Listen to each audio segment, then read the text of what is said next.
Empty the chamber on them. And how do you do that? 4 to 6 seconds, point A to point B, everything you got. Everything you got. Turn that shit up. Let's go. Welcome to the Scoop World Order. It is Wednesday night. This will be posted Thursday morning. It is getting close, ladies and gentlemen. We got a little preview of what was going on in practice today. Some crazy rumors are going around the internet about Georgia putting cameras in the Benz Dome. Talk about that. Just a ton. And man, it's almost here. You got 2 more sleeps. Get through Thursday. The bank chat will be going all day on Thursday. Friday, we'll have coverage wall to wall. And then Saturday, it is go time. It is the best day of the year for college football. 3 premier games, 2 playoff games. It is going to be crazy. So appreciate you guys tuning in tonight. As always, we are thankful and grateful for you guys. Click that like button. Subscribe to the channel. We appreciate you guys. Comment, who would you start at running back? Because that's going to be one of the major questions. Mine was absent from practice today. Dallin Hayden taking turns with the ones. Chip's going to get his touches. He was at the press conference. A lot of questions. I don't think that any of them particularly make a difference. I don't think that we have, with Trey being out, I don't think we have a true factor back. So I think all those guys are going to play a lot. But I'd love to hear your comments. Who would you start at running back? How would you split the carries? Love your input on that. That being said, bring in my good friend, Nevada Buck. Nevada, how are you tonight? I'm doing good. I'm doing good as Kirby Smart is when he's watching that secret camera film from the practice facility today. That was pretty sly by Kirby, and that's pretty good detective work by House to sniff that out. So that got posted on one of the sites. Jeff Snook wrote something about it. I mean, could it happen? Yeah, of course. I mean, it's a giant stadium. I lived in that situation when we played LSU before the national championship in 07. We practiced at Tulane, and Tulane's field is surrounded by like apartment buildings and residential. I mean, so it's like if someone wanted to do it, they could easily do it. It was there's logistically there's just some. I don't know, like consternation where there's just a bunch of open windows surrounding your building, and they're from high floors where, if you wanted to roll tape and copy and, get practice, you could. I don't know what kind of advantage that would give you. I don't think it's much of an advantage, but I could be crazy. The Benz Dome obviously is perfect if you'd want to do that because there's so many suites and canopies and nooks. And when you're at Georgia, the thing about like when you play in Louisiana against LSU or you play Georgia, everybody in that state wants Georgia to win. Like nobody's rooting for you. It's not like you're playing in the Rose Bowl and it's like Utah versus Ohio State and people don't really care. But when you're playing in Georgia, it's just like, everybody hates you. Everybody's against you. You know that most of the people that own those suites are Georgia alumni or they do better when Georgia wins. I think even deep down with the Peach Bowl, if Georgia wins, that's good for the state of Georgia. And, the Peach Bowl is the state of Georgia, and Georgia football is important to the state of Georgia. So, again, is this tinfoil hat stuff? Probably. But is it crazy? No. But your thoughts on all the wacky stuff I just said, Nevada? Well, I mean, the problem, this is what the problem is with the internet in 2022 is somebody can post something ridiculous like that, and somebody else can repeat it, and it just kind of goes round and round. And I just think stuff like that is just, it's such hooey, but it makes for good internet fodder, and people like to talk about that. I mean, I'm pretty sure you could give Kirby Smart like a Subway sandwich and a 6-pack of Red Bull, and you could watch practice. And I'm not sure how much he would get out of watching that. You know what I'm saying?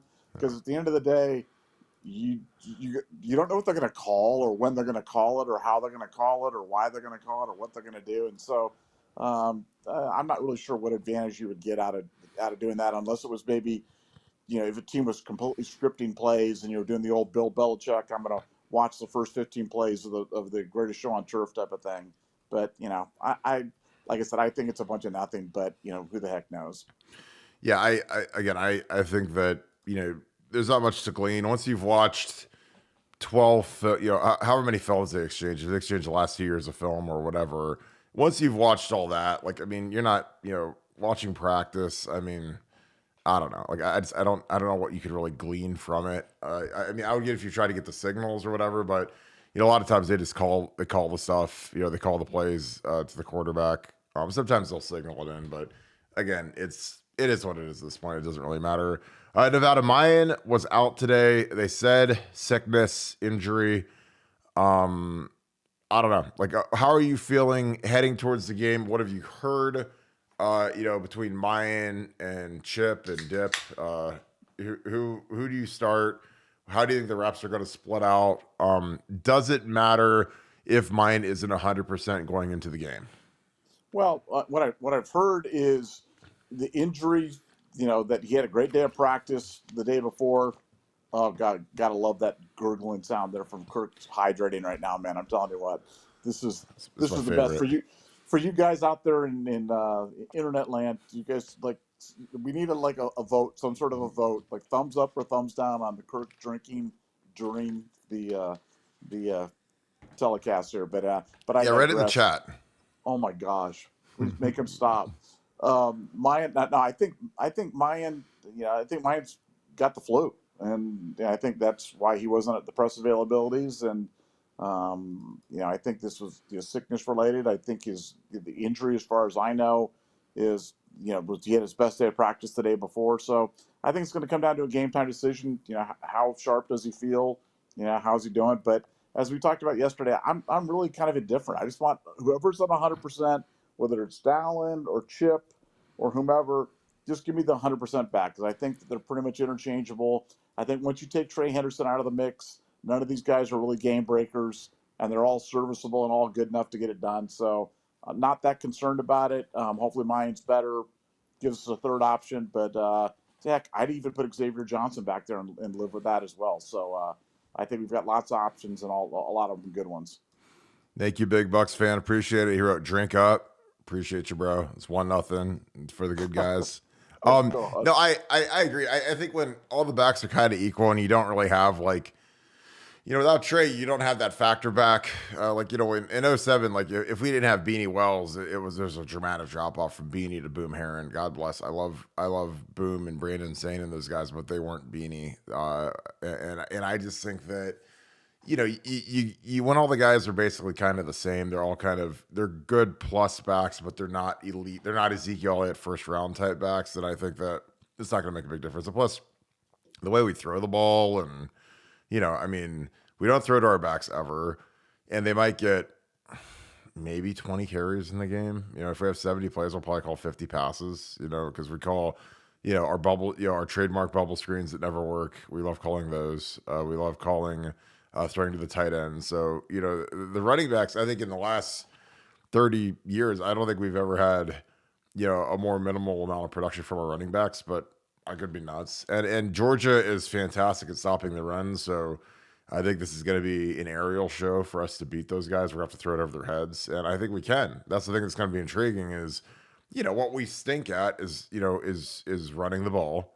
And what they're good at is stopping the run. So what they're not good at is stopping the pass, and we can throw it on anybody. So that's where I think the game is trending towards going to. Now, that being said, I would still try to run on these guys because I just, I've seen this song and dance before when we played LSU and we played Florida, and you can't run on those guys and SEC speed and all that. And we ran all over those guys. If anything, we went away from the run too early in both those games, and it ended up killing us.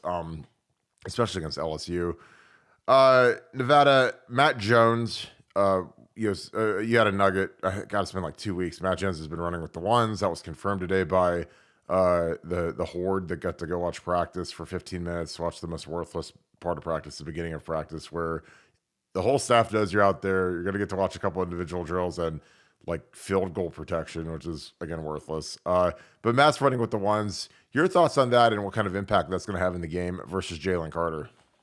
Yeah, well, I think it's going to have a big impact, and I think that's obviously a nice piece to have. Even though I think we've got some flexibility on there on the offensive line, and back to your earlier point about running the ball. My biggest concern in this game is that we just become Chuck it Charlie and forget the run, because I don't disagree with you, even though I'm disagreeing with the All-American offensive tackle. I don't think we suck at running the ball. I think we're totally fine at running the ball. I think that we just have to be less predictable about running the ball, and I think we can run the ball very effectively. So I think you've got to take it when they give it to you. You've got to be clever about how you attack them. You've got to attack the edges, and I think you've got to use their natural aggression on defense against them. But I don't want to see us just go back and throw the ball. I've seen what happens when we go back and throw it 60 times a day or 50 times and just completely abandon the pass and become Chuck it Charlie. I think that's a recipe for disaster. I think we've got to stay balanced, keep them off their on their toes, and really use the whole field and attack in a lot of different ways, because I like our backs. I think we can win with Dallin Hayden. We can win with Chip, and I think we can run on them. I think we can run on them, and would I run into them and just attack them relentlessly over and over? No, but I certainly wouldn't. The last thing you want to do is give Ryan Day an excuse to throw it 60 times, because he will, and I think that would be a huge mistake, and I hope we don't go that direction. Yeah, I think in terms of a talent perspective, if we get our guys rolling, because I think we're the most talented offensive line that they've seen all year. Again, Paris Johnson's going to be a top 10 pick. Matt Jones has been playing well as a fifth-year guy. Luke Whippler's likely out, probably be a mid-round pick. DeJuan will probably be a mid-round pick. Donnie is, he was first team All Big Ten as a true sophomore. That's a talented group, and again, Georgia, they didn't see Bama. I don't know what O-line would have been comparable from a talent perspective, just in terms of having two, you have a premium pick tackle with PJ, and then you've got DeJuan. I mean, we've got talent is based off of NFL evaluations, not off of me being an Ohio State O-line guy and, those guys being, my dudes. It's more because, these guys are going to get picked high. They're talented dudes. They got a lot on the line. That's something that I think people don't like to talk about as much, but when these guys this is their last audition before the NFL draft, potentially, if we don't get the job done, I mean, these guys are going to put good film out there. So they're going to be ready to go against Jalen Carter, ready to go against these DNs. And this is the film that every GM and scout is going to watch first when they're evaluating Ohio State's players. So I think that, these guys are going to be motivated to play well. And I think there's a lot of guys that, CJ Stroud. CJ Stroud is going to have the game of his life. CJ Stroud is going to run for 40 yards. I think he's going to run for 4 or 5 first downs for us to win. And he may or may not do that. It depends on if he really wants to win the game. Because I think that I think Georgia's very beatable. I really do. And I might be completely insane, and we might lose 77-0, and I might be an idiot. But I watched them on film. I don't, do they have fantastic players? Absolutely. Number one in the country, undefeated, reigning, defending champions, all that. But they don't have a George Pickens, who was, the second round pick receiver star for the Steelers. They don't have James Cook, who is starting to really come on for the Bills, and probably be a big factor in the playoffs for the Bills. I don't see that. Obviously their offense runs through their tight ends, which is, it's different in modern college football. Defensively, I don't think they're anywhere near as good as they were last year. They're still fantastic, still by far the best defense we've seen all year, but it's not even close to what it was last year. Last year was maybe the best defense in college football history. This year is the best defense in college football, but it's not at the level of last year's. And they only have 23 sacks on the year in terms of players dressing in the game. Nolan Smith is out. He had 3 sacks. So, you have 23 sacks dressing for the game, which is crazy, because you got to figure Georgia probably plays with the lead as much as any team in the country because they're so dominant. So you'd assume that they'd be getting after the quarterback because teams would be coming from behind and throwing the ball, but they're not getting to the quarterback for whatever reason. And they're not playing Bam every week either. So they're playing bad teams in the SEC, bad teams out of conference, and they're not getting home at the rate that they did last year. Last year, much more production from a sack standpoint. So I think that they're beatable. And again, I could eat my words. We could lose 77-0, and people come back and call me an idiot, and I'm fine with that. Nevada, where are you at? We're 3 days out now. How are you feeling? I'm sure nothing from the short media deal changed your mind, but how are you feeling 3 days out from the game? No, they're feeling good. What's been interesting is just trying to get a feel for these bowl games in terms of how the bowl games are going, how the conference matchups are going, how they're looking. The SEC certainly looks beatable during bowl season. one thing that was just striking to me about watching these bowl games, and I don't know who else out there is watching as many bowl games as I am, but I'm watching them all, is, man, everybody runs the quarterback. Everybody. And it's like we are such an outlier in terms of how much we don't run the quarterback. It's like every time anybody else has third and short, fourth and short, near the goal line, they're going to the quarterback run every single time. That's all they do. And that's really I was kind of expounding on your point earlier about CJ running. I hope we run. I hope we run. I hope we play aggressively. I'm watching Kiffin. You know, he's a little overmatched here against Texas Tech, but man, he went for it on 4th and 1 from his own 11-yard line. And I mean, it's like he's using all 4 downs. He's going for it. He's letting us all hang out. And man, I respect that. Like, if you're going to lose, lose that way. Don't lose, running into whomever and punting the ball from the 45-yard line or doing whatever. Let's just go out on our shields. Let's let it all hang out against Georgia. Let's play. Georgia is not a great team. Georgia's a very, very good team, a very, very beatable team. We just need to play a clean game, play a smart game, play our game, and we'll come out with a victory. So I'm feeling good. Can't wait for the game to get going. Yeah, I think it's a massive chance for retribution for the team. Again, what's up, David? Dave Penterick is on the live. He's asking questions. I think you just have to, you have to survive the initial storm, because Georgia's going to throw. You watch the beginning of the big games that they play in. Their first series, man, they throw bear defense, odd defense. They shift, the 2-down defense, like literally like every crazy thing you can run it. They run that like the first couple drives. They did it against Bama last year in the championship. They're going to throw crazy stuff at us to start, get us confused, get us flustered, get us off our game. Excuse me. And you just have to survive that. And I think that that's going to be the key, is just weathering the storm. I think leadership is key. I think Justin Fry is going to be key, just because he's going to be down on the sideline diagnosing the crazy looks we're going to see. I know they have a good plan for Bear. I'd expect to see some Bear defense on early downs, in case we try to run it, get some matchups, get some pass rush matchups. And again, it depends on how bold they feel like being versus our 2 receivers. Because versus Emeka and Marv, I don't think you could run much cover 0. I think you should get eaten alive by our guys, but maybe they throw that fastball at us and see if we can hit it. I mean, it'll be real interesting, but I don't know. Like, I have like a strange confidence right now where I just feel good about the team, where they're at. I think that these guys getting embarrassed and humiliated at home, Michigan, then just getting beat down for a month straight of living in Ohio and surrounding states, and everybody asking what happened in the game.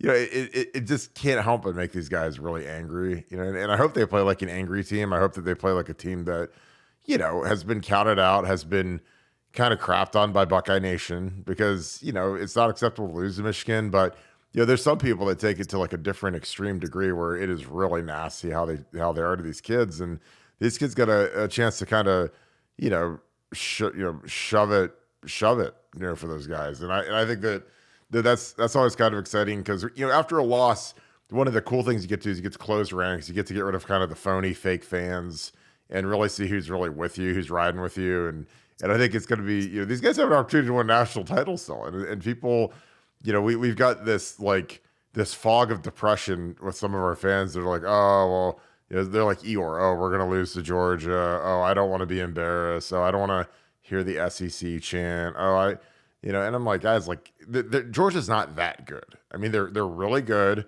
They're a worthy number 1 overall team, but Vegas has us as the number 2 seed in the whole tournament. So, I mean, and we're a 6-point dog, which, again, if you're playing in a championship level football game, like in the playoffs, and it's in Georgia, that's probably worth, I don't know, at least 3.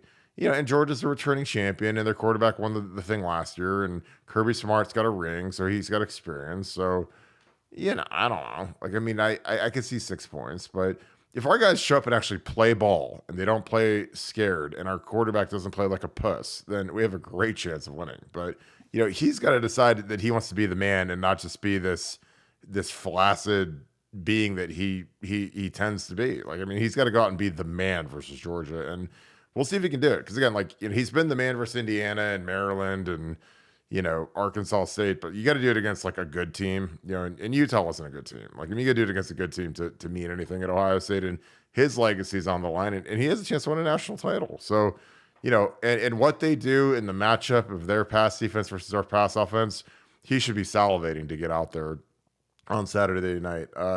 Nevada, what is your gut right now? Like, how do you see this game playing? All the intel you're getting, again, like there's like source of Palooza down there right now. How are you feeling right now? I think it's a high scoring game. I think it's going to be, I don't think we're going to get a ton of stops. I don't think they're going to get a ton of stops. I think it's going to be a high scoring game. I see this game being played in the high 30s and the 40s, and it's going to be one of those things that, can you get ahead and get, one more negative play than they get, one more holding call, one more turnover, one more tip pass, one more big play on special teams. That's how I see this game playing out. I see it being like a 42-38 type of game. And, I think it's a coin flip. So, from an Ohio State, from a gambling perspective, do I like having Ohio State plus the points? Yeah, I think a lot of people feel that way. And that's why Ohio State's maintained that 6.5 point line despite so much public action on Georgia. So no, I see it being a high scoring affair, and I think it's going to be an entertaining. It's going to be an entertaining game for the fans, and it's going to be a nail biter that's going to come down to the end. And I hope I'm wrong. I hope Ohio State blows them out, and it's completely boring because nothing would please me more than to have a repeat of 2020 Clemson on our hands. Yeah, I agree. I think they're just going to take their shots and go get after them, throw it over their heads, scare them. Again, just don't play scared. I mean, you have no pressure. You're the 4 seed. Everyone's going to project Georgia to win. So it just, if there's ever a game it's fun to play, and it's this one because you're the dog. You're in Georgia. Everybody there hates you. Everybody there wants you to lose. So I mean, what better opportunity do you have than to go win this game down there, silence the SEC juggernaut. I feel better and better the more I think about it, the more I study the film. Because again, I sit and watch film. I watch film for hours a day, seeing what's going on. I've watched the SEC title game. I watched the Oregon game. Watched both of last year's Alabama games. Even though it's a different coordinator, it's still Kirby's defense. Just kind of seeing what they like to do. And, it's the start. Like when you look at the talent on last year's defense versus this year's defense, it is just not even close. Because again, they had Jordan Davis, they had their Travon Walker, the guy that went number 1 to Jacksonville. I mean, those are some really good players that went pro. And when you have a 6'6", 375-pound guy playing nose guard, that changes everything. When a guy can run a 4.7, I mean, like when you have a guy like that, it just and I know like Jalen Carter is really good. But he's not. He's really good. He's probably gonna get drafted higher than Jordan Davis, but he's a quicker, more explosive guy, which is I think easy. Which is gonna sound crazy. I think he's easier to block than a guy who's 6'7", 360 that runs a 4.7, because you can't emulate a guy who's that big and that quick like Jordan Davis was. And Jordan Davis won every trophy known to man last year. He was unanimous All-American. I mean, he was a top 10-ish pick, but that guy was really good. Let's see. All right. David Greenshield, thank you. I gotta throw this up on the board. Thank you for the super chat. How do you see the run pass balance in this game? God, I want to say something better than like 65-35, but I just, like I said, when Ryan Day panics, which he's panicked in the games that we've lost, he turns into Chuck and Charlie, man, and he just forgets about the running game and he throws it like he did it against Oregon, did it against Michigan the last 2 years. I'm going to say 65-35. I could see it being 70-30 just because, again, Ryan, he's the kind of guy that if it's not working early, he just abandons it and says, let's go get that perfect pass play called. But I don't know. I'm going to go 70-30 pass because I just think that's how he's wired. I don't think he's interested in running the ball. I don't think he believes in the physicality that comes with running the ball. And I think that's one of his worst traits as a coach is that he just doesn't like to run the ball. Nevada, what do you see from a run pass balance in this game versus Georgia? Yeah, I think it's probably going to be about 60-40. And, back to one of your earlier points about Jalen Carter. I mean, if you want to see the one way, the kryptonite for Jalen Carter, the one way to get that guy to be less effective, run tempo against him. The teams that have run tempo against them, when they run tempo against them, you know what Jalen Carter does? He stands at the line. He literally stands at the line. And so I don't know about you, but if I'm playing against him, that's what I want him doing. I want him standing at the line with his hands on his hips. That's what Ohio State has to do. Ryan Day was a little cagey earlier this week when he was asked about tempo. They're talking about it. I personally think they're going to run a lot of tempo. I hope, maybe that's just my hope, that they'll stick with it and run a lot of tempo instead of do the check with me so I can pretend I'm the quarterback and call the perfect play for the sideline routine. But yeah, you want to neutralize Jalen Carter, run tempo, go fast, get him gassed out, and maintain that 60-40 balance right there, and let's go get a victory. Yeah, I totally agree. I think that's the way to.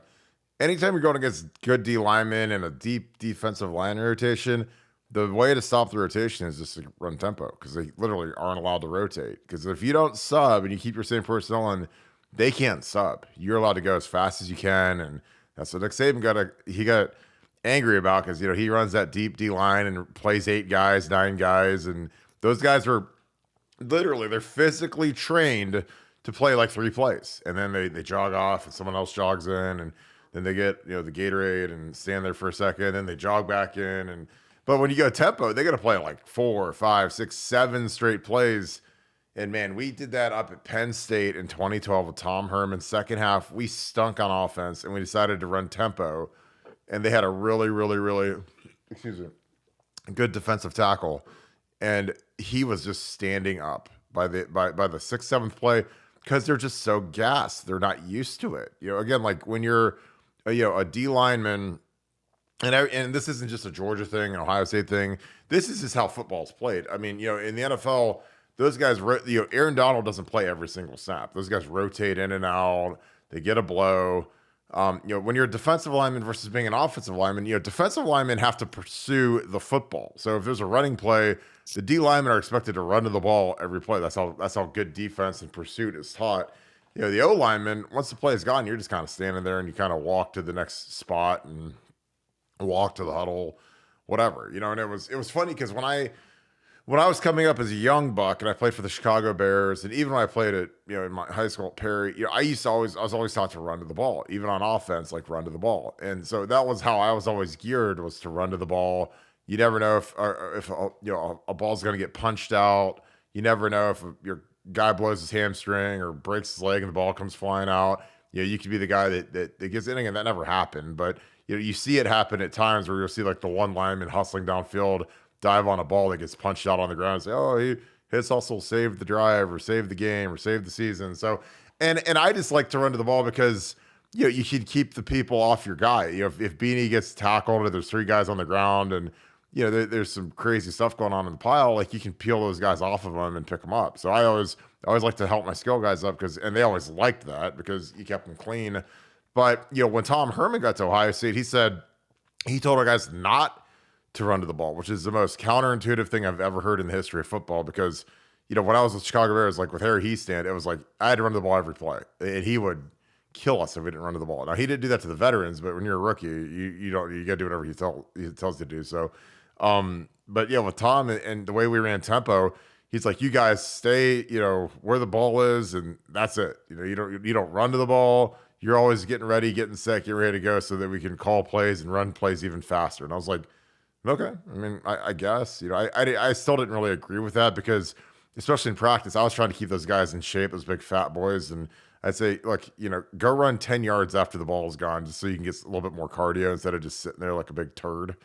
And so I'd still make them run, even though Tom hated that, but it is what it is. Like I wanted those guys to stay in shape and get some conditioning in.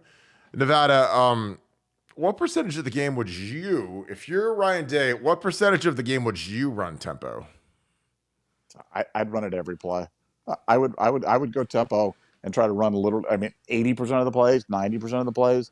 I wouldn't use it as a gimmick. I wouldn't use it as just a one series thing. I would just try to go fast and just try to just completely. Georgia would never expect that, and Georgia that would keep them so off balance. That would keep them their big guys from being able to physically dominate, keep them from substituting. And if you could pull that off, that'd be something else. That's what I would do. 80-90% of the time, I'd be going fast. See, like, my thing is, like, if I'm the coordinator or I'm the O-line coach or I'm playing offensive line, I want to do anything that the defense hates. Like, I want to cut those guys. I want to wham block Jalen Carter. I want to go tempo so that he looks tired and his film looks terrible. Anything those guys hate, I love. Like, because I love to agitate and harass and do that stuff to the defense. And I think that, you let them off the hook by going slow, but don't check with me, and then look back, and then look back again. It's just like, that gives them a chance to recuperate, where it's like when you go fast, man, I'm telling you, like, I've seen defenses die on the vine because they can't rotate. They're used to rotating. What are these guys doing? These guys can't do this. I mean, again, if Nick Saban is making a big stink about tempo and how it hurts players and it injures players, and then you're on the right track when Nick Saban's trying to get stuff patched out of the game, essentially. Like, oh, you guys can't run tempo because it's a danger to the game. I was like, no, it's not. You guys having linebackers that run a 4.2 and weigh 250 pounds is a danger to the game. Another super chat. Appreciate this, David. Safety play good until Michigan. We need it again. I honestly I can't remember the last time I saw our safeties play as bad as they did against Michigan. Nevada, I know we watch every game. We break it down. Have you ever seen a performance that bad by our safeties? I mean, because that was bad. And that's why I just have this conversation with Georgia. It's like, there's no way they can play that bad again, because they're good players. Like, Ronnie Hickman's a really good player, Lathan Ransom is like a fringe All-American type player, and they just played terrible in that game. And like, I don't know what it was. I don't know if it was the moment. I don't know if anxiety. I don't know what it was, the plan, whatever it was. They ate a bad bowl of spaghetti before the game. I don't know. But I can't see our safeties being that bad again, especially when these guys are trying to go to the league. They're going to play against these two dominant tight ends where they're going to have a real chance to make a mark in the mind of NFL scouts. What's your take on the safety play, and can it possibly be that bad again against Georgia? No, it was really, when you break it down to its simplest, and I know people like to kind of have these ones where they boil complex issues down to like little easily understandable blurbs, but it was guys just not doing their job, trying to do too much. And even, Ransom, who, there's no bigger fan of Lathan Ransom than me, but there was two plays, two of the five big plays were on him, where he didn't do his job, where he didn't do his responsibility, where he had an easy play, just do his responsibility. Instead, he tried to do something else, and it turned into a big play and turned into a touchdown. So, those are things that, that's what turned the game. Jim Knowles was asked today, did the game really turn on those five big plays? And his answer was yes. And I thought it was, eloquently simple and straightforward and right to the point. So I think they've really stressed the importance of team defense, guys doing their jobs, playing their responsibilities, sticking to their job.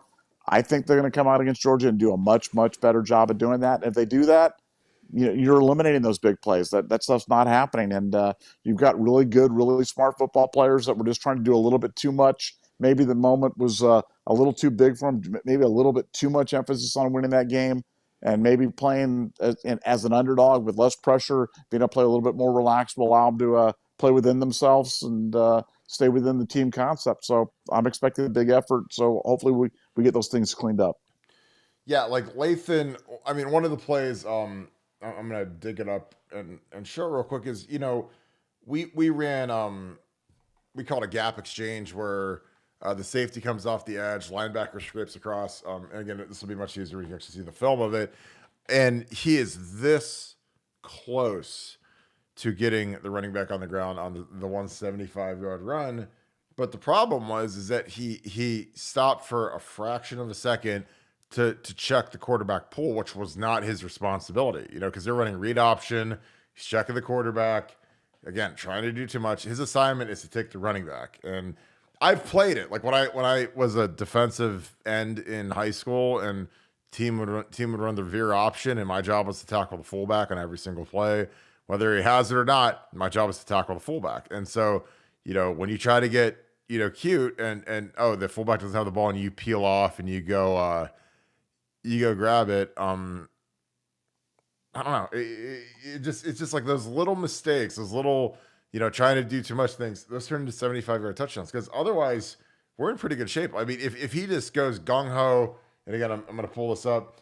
He's got the running back in the backfield, and when you guys see this, you guys are probably going to be sick. But it was one of those things where I was like, holy cow, we were that close to having a 3-yard tackle for a loss instead of it being a 75-yard touchdown. And that's what when you play a team with equal talent, which we don't generally play teams with equal talent when you're at Ohio State. We play we play Michigan's got equal talent, then whoever's in our bowl game, maybe. I don't think Utah did, but Georgia absolutely does. It's just those little things. Those little things add up, and they can sting you in the worst way. We got super chat David Pinteric. This is great. CJ Hicks really good to go. He was out there in Nevada. You had intel 2 weeks ago that he was running with the twos, and it was confirmed today. Still running with the twos. Your thoughts on CJ Hicks, Nevada? I mean, he's healthy. I mean, he's not. We'd all feared the worst when he kind of went down against Michigan, but no, he's out there and moving around pretty good. Do I think he'll be a impact player in the game against Georgia? Maybe on special teams. Don't expect to see him, when it matters out there on the field, but maybe he'll make a big special teams play. And I fully expect him to be a huge contributor for next year, because he's the kind of player that you want. He's that linebacker that can run and cover and hit. And I think he'll be a big contributor next year. And maybe he'll make a big special teams play that flips the game on Saturday. He was a guy that preseason I had much higher hopes for. What's your reaction, man? I mean, basically he hasn't played this year. I thought he would get a little bit more burn, given the fact he was a 5-star linebacker, a position of need. Obviously, going into the season, I don't know how many people projected Tommy Eichenberg to be the monster that he turned into, but what is your reaction to the production that we got out of CJ so far this year, and what do you see out of him next year? It sounds like Tommy could be coming back, which would be great. But I love your thoughts on that. Well, it's just math. It's math. It's called 4-2-5. When you play two linebackers, and your two linebackers are Tommy Eichenberg and Steel Chambers, there's just not a lot of room for somebody else. I mean, you notice the third linebacker in that, the captain, Roger Mitchell, is now transferring because there's just not enough playing time for him out there. So I think CJ just got caught in a numbers game. I don't think it's any reflection of his play, but when you're only playing two linebackers and you're not one of the top two, and you got guys like Cody Simon and Chip at the time and Pele. I mean, you got a lot of guys out there that are trying to get out there on the field, and for CJ, I just think he got caught in a numbers game. He's got to wait his turn, and his turn's probably going to be next year. What do you think his ceiling is? Boy, I think I love him. I mean, I love him as a player. I think he's a guy that, I think he can be Raekwon McMillan. I think he's a guy that he can be a big contributor. I loved watching him play in high school. Loved watching him play in the 7-on-7.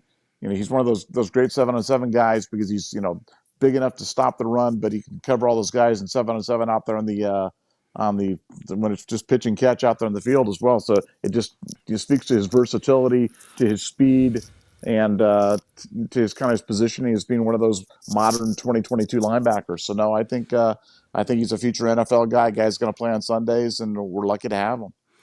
I agree. Matthew, who was harder to block between Vern Golson or Doug Worthington? And I love Doug Worthington. Doug Worthington is one of the nicest kids, one of my favorite teammates, one of the greatest dudes I've ever been around. But Vernon was harder to block. Vernon was 6 overall in the draft. Doug had his own challenge, though, because he was 6'7", and I mean, he looks like he has the arms of, he's like a pterodactyl. He's so wide. I mean, he's got no one that I played against at Ohio State had a reach like Doug. I mean, he's just gargantuan. When he was younger, he was thinner. And I don't mean that he's fat. I just mean that he was 275, and when he got into the NFL, he was playing at 330, D tackle-ish type body. Had a great NFL career, 7-8 years in the league. But Vernon was harder. Vern, it was interesting. He didn't have a ton of moves. He was kind of stiff, but he was really strong. And you saw what he did to Jake Long, and you saw what he did. He had 14 sacks, I think, our last year in 07. Big part of us having number one total defense was having Vernon and Cam Hayward as our two ends. Those guys were not, Vernon had 14 and a half sacks, but I didn't think he was a great pass rusher, but he was a really, really strong, talented dude. And he would just overwhelm tackles that weren't ready for the type of strength that he had. Again, and I loved Vernon because I knew with Vernon, it was like I had to bring it every day in practice or I was going to get, if you're at Ohio State, you're going against a good player. It's like playing corner, and you got to go against Marvin every day. If you don't bring it, if your mind isn't right, you're going to get humiliated on the practice field. And again, that's part of the cool thing about going to Ohio State is look, you could take a day off, you could stay up late or not eat right or whatever.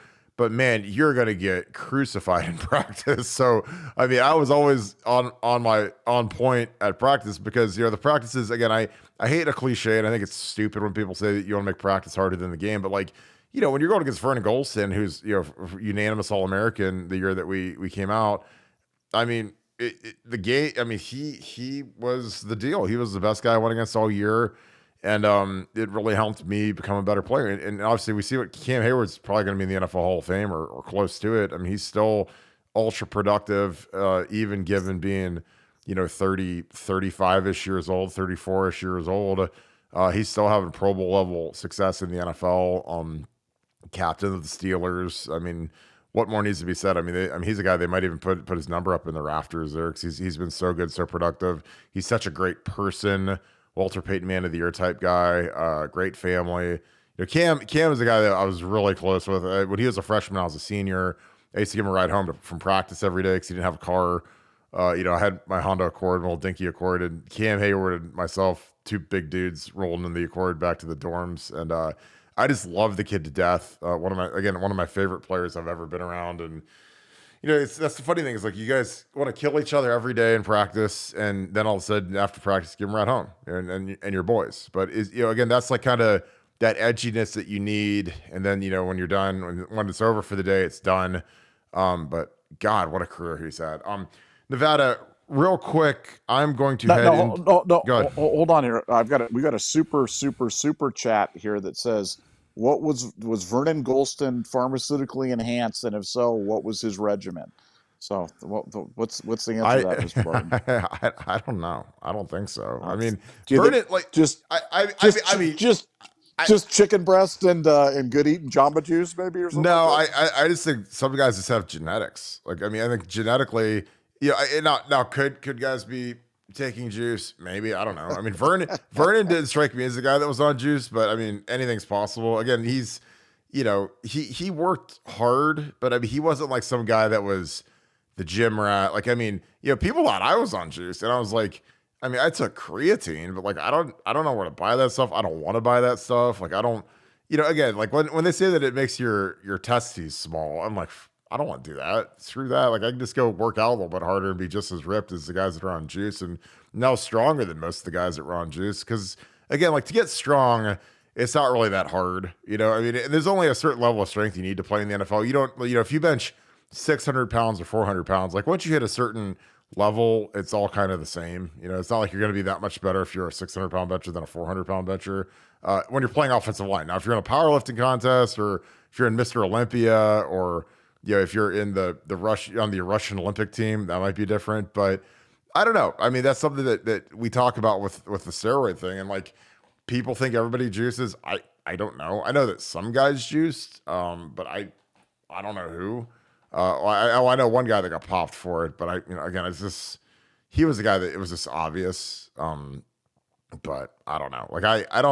I don't think it's as prevalent as people think. Now, I could be dead wrong, and everybody could have Victor Conte at the dorm room right now getting shot up to play, but I don't know. And again, now there's more money and there's NIL, so it's a lot easier to do it if these guys are going to do it, because they can actually buy the designer stuff that's expensive because they've got millions of dollars laying around. So instead of buying a a second G-Wagon, they could do that. But I don't know. Like again, I used to always laugh when people would accuse me of that, because I would do something like the one day we were working out in the summer, and we did this thing, these green band benches, which the green bands are like those super thick bands. If you guys work out at the gyms, get the the real. And so we were doing band bench. So they strap these bands on, and when you put the two green, it's like 100 pounds of resistance. So I put like 315 on top of the green band, so that was like 405. But it gives you resistance on the way down. And I was repping it for sets of 5, and the next day I got a drug test notice, and I'm like, you guys are so stupid. So I end up like take my test, done. Never sweated it. Like, I mean, and I get, like, when I was in the NFL my rookie year, I got drug tested like 6 times, like constant drug tests. Cause I think it was because, at the combine, I had low body fat.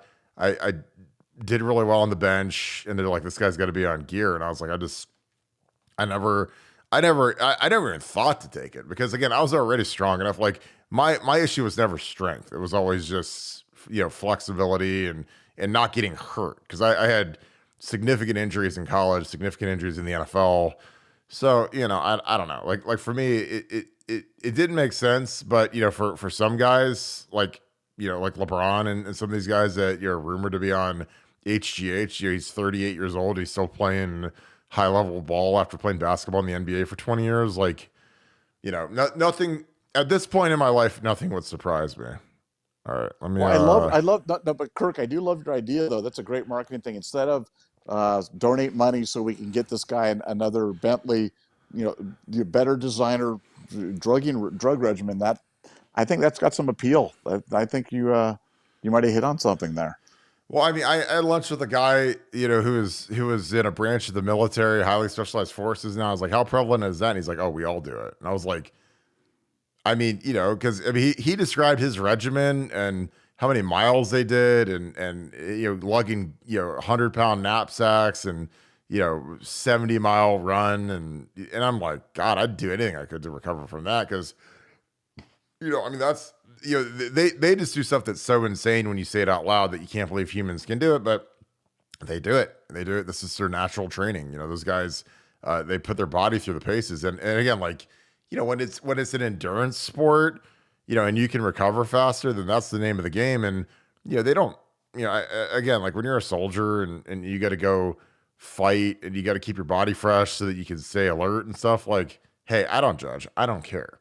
And if they made it completely legal, whatever, I don't care. Cause I like you said, I think that the really, really high level stuff is obviously 10 steps ahead of the testing. The testing is kind of like the Dr. Clouseau, like try to chase after these guys, and I don't know, like it just doesn't make sense to me.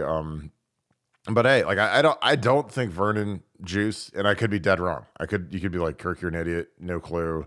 I mean, he looked like Adonis. I mean, obviously people saw the pregame photos and all that, and how jacked he was, but like Santonio Holmes, like he was absolutely jacked, and he would eat like he'd eat like a double cheeseburger, fries, McFlurry, like, I mean, and he'd have like an 8-pack, and like some guys just genetically are just better than you are, and I am. So I don't know. I think it just kind of depends.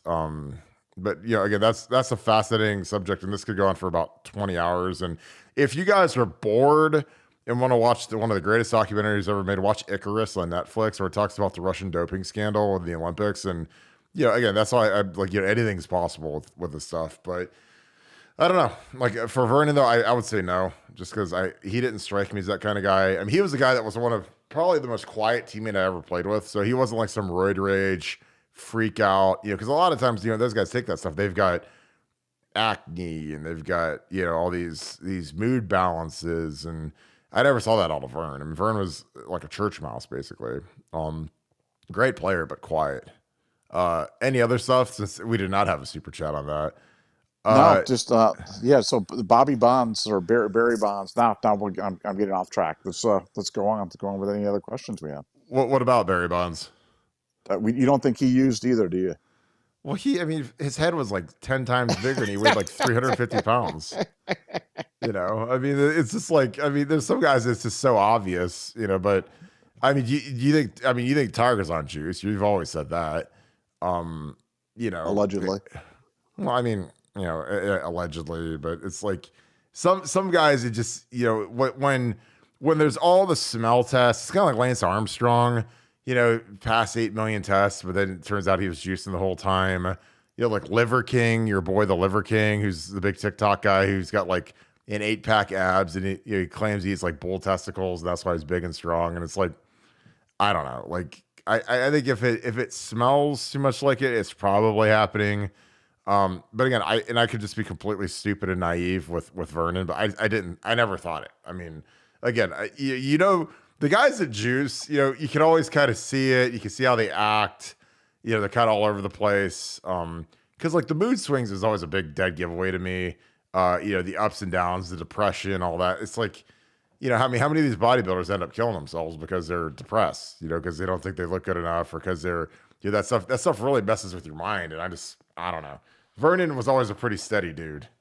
Do you want to break this play down, or do you have any other like stupid things that we could talk about, like steroids and Barry Bonds? Nope. And Nope. Go to the play. Ken Chiamenetti. All right. Go to the play. We've got Tony Mandarich. Yep. Oh, allegedly. Go Pack, go. Oh yeah, you're right. He was a Packer. All right, this is booting up. So this is the play. We're gonna run this just real quick. This is our, you know, and again, this is doing your job, being a safety. So yeah, here's Lathan. His responsibility is to tackle the running back. You know, we're doing a gap exchange here, and this is just like about the easiest play you could ever run. It's just a front side zone. And if you watch it, and I run it all the way through, just watch Lathan. He pauses right there. Watch him pause right there.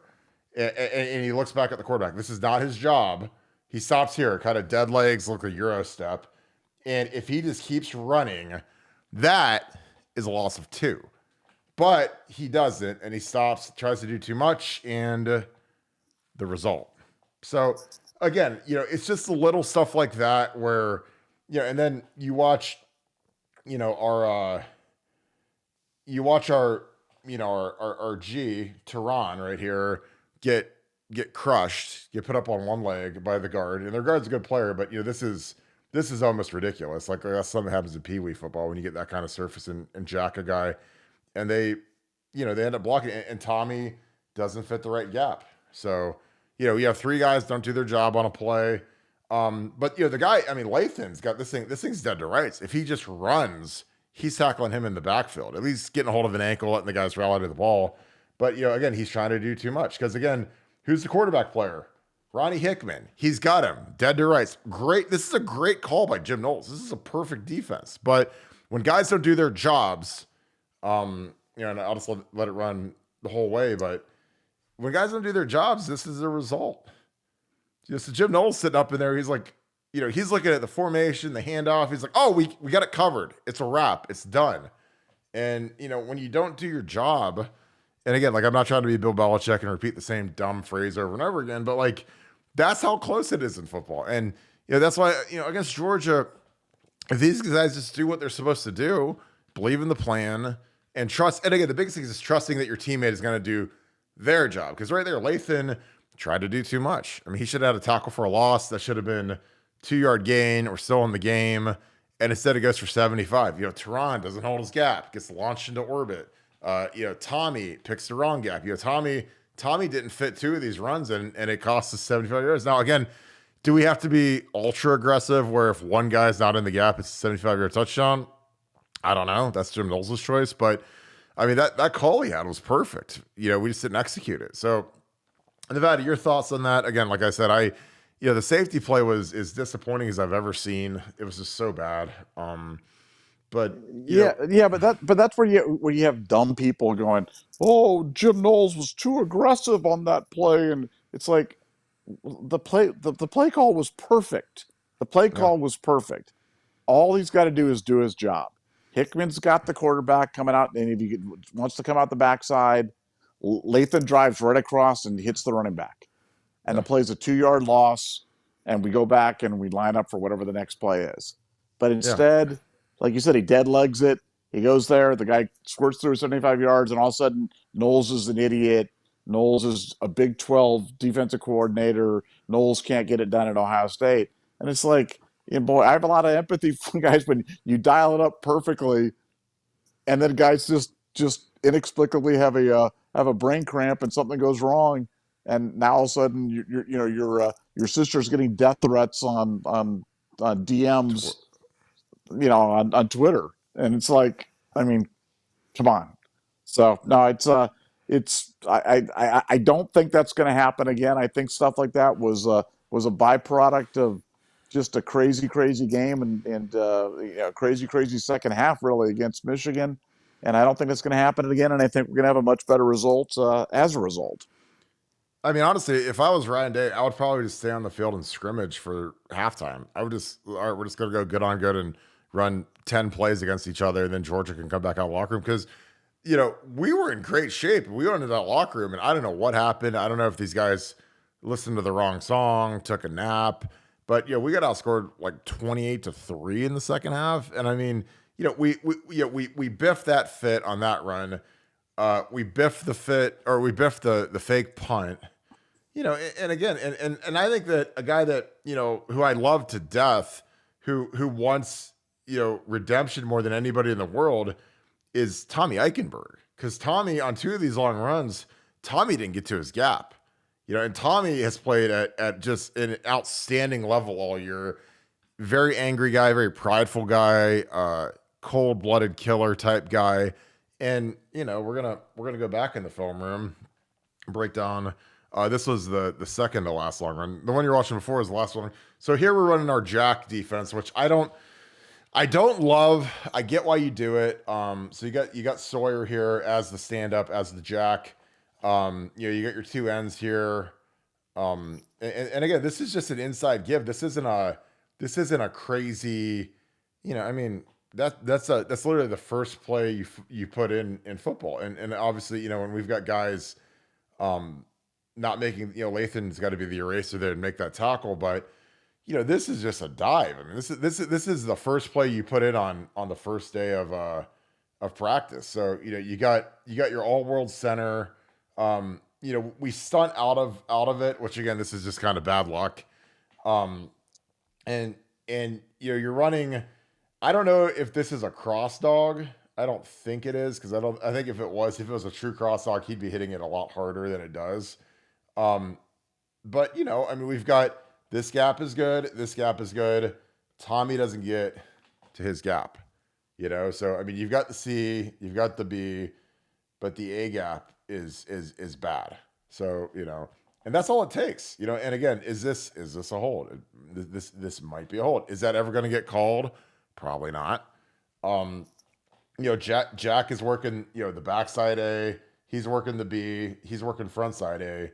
And, again, this is just football. One guy's not in his gap and it's gone. And then, this really made me angry, and I'm not going to go crazy on Denzel Burke, but, Denzel, like right here, he's in man, Lathan's got to make this angle, but right here, he sees this guy's running with the ball and he doesn't run to the ball, which again, that's either taught or allowed in football. So when you're not turning, and I mean, and again, and maybe I'm wrong. Maybe this right here, maybe this is as fast as Denzel can run, but I don't think it is. I mean that looks as fast. That's not as fast as I can run.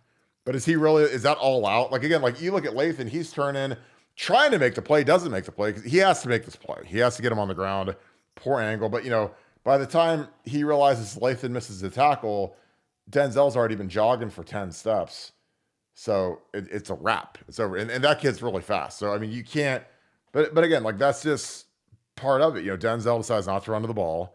Lathan misses the tackle and 75 yards. And again, I think that's completely unacceptable. And again, I'm not trying to be a hater. I'm not trying to be, brotherhood or whatever, but it's like, if you're going to jog the ball against Michigan and we're going to give up, 8 million yards on 5 plays, then that's just part of it. So I'll play it all the way through and then we'll dip out of here.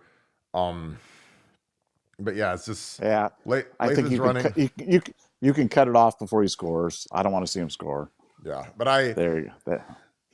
Yeah, well, there's a lot of them to pick from. So, but no, Yeah. but it's just like little stuff like that when you're trying to play championship level ball, man. And again, no one lost as many big games. I mean, we lost to Florida and LSU, and it's like, you look at especially the LSU game that was close. It was it was a 14-point game, which it's not super close, but when you do stupid things like that and you personal fouls and you screw up a fake punt, like, I mean, when you're playing a team with equal talent, it's like it's that close to a win or a loss, and those little things all add up. And again, you never know what play it's going to be. I mean, a lot of times you don't even know until you watch the next day in film and you see, I don't know what was screwed up. So, any reaction to that, Nevada? Again, that's why I say, like, I mean, could our guys play harder? Yeah. Could our guys play better? Yeah.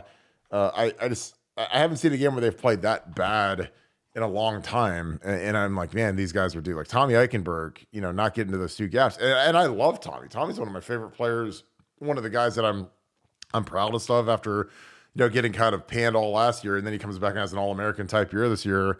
I just know that has to eat at him. I know he's got to be motivated. And I know that, like, guys like that are prideful, they're going to take that seriously. They're going to, be up late at night, trying to get redemption from that. And these guys have a chance for ultimate redemption. These guys could win a national championship, and that erases losing to Michigan.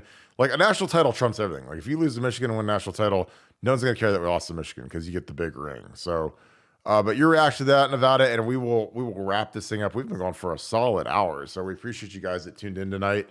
But any reaction, Nevada? No, I think I just think this is it's a rare chance in life to get a do-over. I think a lot of things went wrong. A lot of little things went wrong.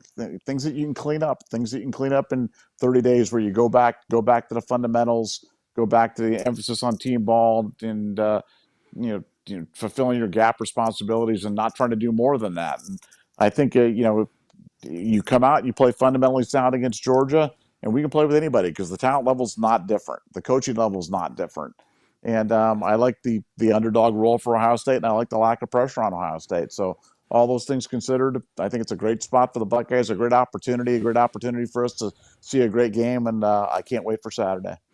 I totally agree. David, if you can't get past 305 on your bench, weighted dips are OP. They're a great cheat code. Start doing weighted dips because that helps your lockout. That I started doing those, and that really cranked my bench up. I mean, up to 550. So it was that's a big help. Work your back, kind of do front and back, but pull-ups help. That sounds crazy to help a bench, but it kind of body weight stuff, push-ups. Just do some ancillary stuff, and it adds up instead of just bench. So that's my thought on the bench. So this is super chat about. I got to answer that one. Appreciate you guys tuned in. Appreciate you, David. That was a great question. Yeah, I just look at it and, going into the big games, the 0-2 Miami game where people were nervous and scared were going to get killed, the 14 Alabama game, which I picked Ohio State to win, people were nervous and scared were going to get killed. This Georgia game, it feels like the Alabama game, but that Alabama team had Derrick Henry and TJ Yeldon and Amari Cooper, and on defense they had Landon Collins, and they had Deron Payne, and they had the one big D tackle, Jonathan Allen, who's a $100 million D tackle for the Redskins. I mean, they had some really good players on that defense, and like I don't know. I mean, I watched again, I keep going back to the parallels where I watched them play Auburn in 2014, and they gave up like 600 yards of offense to Auburn. And I was like, and Auburn wasn't even that good. And so I'm like, I know Alabama scares everybody and everybody pees their pants when they see Nick Saban in the Crimson Tide, but I just look at numbers. I'm a big numbers guy. And I'm like, when Alabama was really good on defense, they would give up like 30 yards rushing in a game, and they gave up like 300 yards rushing that game to Auburn, or 280 or some crazy number. And that's kind of how I feel with Georgia. And people keep saying, well, they were garbage yards and whatever when LSU threw for 500 the last game, but LSU was terrible last year. They were decent this year, but they still had like 4 losses, and they had their backup quarterback, and they're just throwing it all over Georgia's defense. And if people say, oh, they're up and they didn't care, I'm like, dude, Georgia never stops coaching. Like, those coaches, Will Muschamp and Kirby Smart, they coach until the last dog dies. They don't stop and say, oh, well, we're up by 5 touchdowns, so everybody just, drink Gatorade and chill on the sideline. Those guys are going crazy. They're playing their starters deep into the game, and LSU was throw the ball all over them. And again, we've got CJ. If CJ decides to be the guy, be a man, and go play ball and go be a leader and go be a legend, then we win. And if he doesn't, then we don't. I mean, it really is just going to come down to if CJ wants to go win the game, because he's that talented, but in big games, he hasn't been great. I don't count the Utah game as a big game because it was a bowl game nobody really cared about. Utah was good. Obviously, the matchup of Jackson Smith-Njigba versus a running back, we exploited it to death. So, again, like the Michigan games, Oregon, this one, like CJ's he's got a chance to change his legacy right now. And I think it's going to come down to him, Marvin, and Emeka, because I think we'll be able to pass block these guys. I think we have to help on Jalen Carter. If we don't help on Jalen Carter, they should just fire the entire offensive staff, because he's their best player on defense by far. And my biggest pet peeve in football is when you don't give a guy like Matt Jones or Donnie Jackson help on a guy who's that good, because they don't have 2 of them. They only got 1 of those guys. Their ends are okay. They're not great. But he is like incredible, like #1 overall pick type good. So you have to stop that guy. You can't let that guy get off and get 2 sacks and pressures and tackle for loss. And, he only has 3 sacks on the year. So it's not like he's coming into the game with 15 sacks and gaudy stats, but he has a lot of pressures. You watch him on film. I mean, he is twitched up dude, and you have to help. And Urban Meyer said, use a back to help, which means chip. I don't think you can chip a D tackle as well as an end, obviously. But I think that, there's mechanisms to control that guy that smart offensive teams can do. And you can wear those guys out when you can't block them. So we'll wrap this, Nevada. Any closing thoughts? We'll do this again tomorrow night, probably a little bit earlier. But any closing thoughts out of you, Nevada? Just thanks to everybody for listening. Thanks for the great support for these videos and for our website. And just really appreciate everybody, and look forward to seeing everybody on BuckeyeScoop.com. Again, these are fun to do. We love doing these live shows because you guys help drive the content. You guys have fantastic questions, so we appreciate you guys tuning into these. This has kind of been something that we've really, found a lot of joy in doing. Again, we are on BuckeyeScoop.com all day, every day. And it's very interesting because there's never been a better time to be on a board, to be in a community than now. I mean, with the transfer portal, coaching updates, player news, recruiting. It is just nonstop every day. We live on that board. We appreciate you guys that are on at BuckeyeScoop.com. It's been a blast. And again, you guys run the show there. You guys drive the community. It is a great community. So thank you guys. We appreciate you guys so much. If you enjoyed this video, please leave us a like, click to subscribe, comment down below. Who needs to be the MVP of the game for Ohio State for us to beat the Georgia Bulldogs? I need a name. And also shout out where you guys are from. I love when you guys do that. It's always cool hearing you guys from basically all over the globe. We've had people in China, Japan, South Korea, all over the place that tune in. So we appreciate you guys. I hope you guys enjoy this. And we'll talk to you guys tomorrow. So as always, thank you, Buckeye Nation, and thank you, Scoop family. It is almost time to beat the Bulldogs. We're 2 days away. It's going to go fast. I'll see you on the message boards on Ask Insiders on BuckeyeScoop.com. Appreciate you guys. You guys have a great rest of your day. Go Bucks.